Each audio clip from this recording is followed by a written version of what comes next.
Power एहिजा से शुरू होला आ एहिजा आके खत्म होला। ये कथनी भोजपुरी के पावर स्टार कहे जाने वाले पवन सिंह जी का है। एक बात बताइए पवन सिंह जी, एहिजा से शुरू होला एहिजा खत्म होला? ना होला। ई संस्कार ह। चलिए वीडियो को शुरू करने से पहले अपना परिचय देते हैं। मेरा नाम जितेंद्र कुमार है और आप देख रहे हैं सूचना केंद्र लोकल न्यूज। पवन सिंह जी, हम आपसे ये बताना चाहते हैं कि पावर हेजा से शुरू ना होला, एकरा के संस्कार कहाला। अगर रउए स्टेज पर साथ में अगर खेसारी लाल होकस तो उनकर पावर कहाँ से शुरू होला? जबकि पता आपको भी है कि आपके पास कितने फैन फॉलोअर्स हैं, आपको चाहने वाले कितने लोग हैं और खेसारी लाल यादव को कितने लोग हैं। महाराज आप ही ना बोले थे कल्लू को कार्यशाला, और आप ही ने डिम्पल सिंह को बोला था ना ये मेरी नाजायज साली है। कुछ भी दारू पी करके आप स्टेज प्रोग्राम करेंगे ये तो गारंटी है, इसमें कोई दो राय नहीं है। तो दारू पीने के बाद कुछ भी, जो आपके साथ दिन रात रहता है उसको भी आप नहीं छोड़ेंगे। अरे महाराज कुछ सीखना है तो सीखिए, जो आपको गार्जियन मानता है खेसारी लाल यादव से सीखने की जरूरत है उससे। क्योंकि जितने भी कलाकार हैं अगर सबसे पूछा जाए तो लगभग आपने सभी को कुछ ना कुछ उल्टा पुल्टा बोल दिया है और बहुत सारे वीडियो यूट्यूब पर तैर रहे हैं। अगर पवन सिंह स्टेज से मार दिया जाए तो उसमें एक आपका लैंग्वेज आता है, बजाओ सन रे, ना चुप होक बस रे, का चाहत रह सरे। ये क्या है?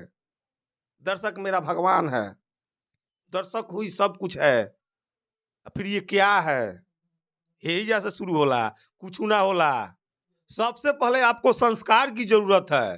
कहीं भी जाते हैं प्रोग्राम देने के लिए 2 पैक अंदर जाता है, उसके बाद बोलना शुरू कर देते हैं। अभी आपका जो प्रोग्राम था 1 तारीख को, उस प्रोग्राम में आपने दर्शकों को रे तो कार बोला था, बजाव रे, ना चुप रहो बस।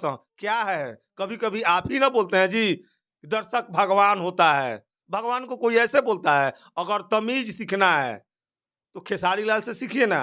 आपने कल्लू को साला बोला था पब्लिकली सबके सामने, और वहीं पे जब खेसारी लाल के पास फोन किया गया तो खेसारी लाल प्रणाम किए थे, बाबा गोर लगिले। और जो आपकी नाजायज साली है डिम्पल सिंह, देखिए सिंह लग रहा है, सिंह लग रहा है तभी तो एक्सेप्ट कर ली कि हाँ हम उनके साली हैं और आपको जीजा जी बोलती है। लेकिन वहीं पे अगर खेसारी लाल की बात की जाए तो खेसारी लाल ने प्रणाम किया था उनको।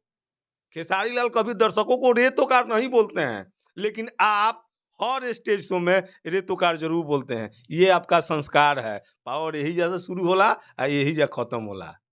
का बुझाई? खेसारी लाल के बराबरी इस जीवन में आपसे शायद नहीं होगा।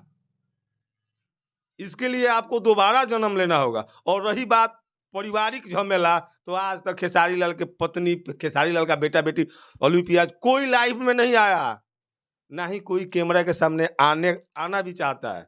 आपका क्या है? आपके तो सारे लोग सब के सब वही हैं। पावर यही जैसे शुरू होला यही जगह खत्म होला। इस पर ध्यान दीजिए, ध्यान देने की जरूरत है। और आपके साथ जो चमचो बेलचा होता है उन लोगों से भी बोलिए कि वो लोग भी हिसाब किताब में रहे। महाराज खेसारी लाल कभी नहीं बन सकते हैं। खेसारी लाल ब्रांड है, ब्रांड था, ब्रांड रहेगा। चलिए वीडियो कैसा लगा कमेंट करके जरूर बताइएगा। हालांकि ये भी पता है कुछ चमचा बेलचा होंगे जो कमेंट में हमें गाली देंगे, उससे कोई फर्क नहीं पड़ता है। जो सच्चाई है दर्शकों के सामने हम लाते रहेंगे। आप कमेंट करके हमें जरूर बताइएगा कि हमारा प्रयास कैसा रहा। वीडियो को देखने के लिए बहुत बहुत धन्यवाद। आप देख रहे हैं सूचना केंद्र, मैं जितेंद्र कुमार। मिलते हैं अगले वीडियो में, तब तक के लिए नमस्कार।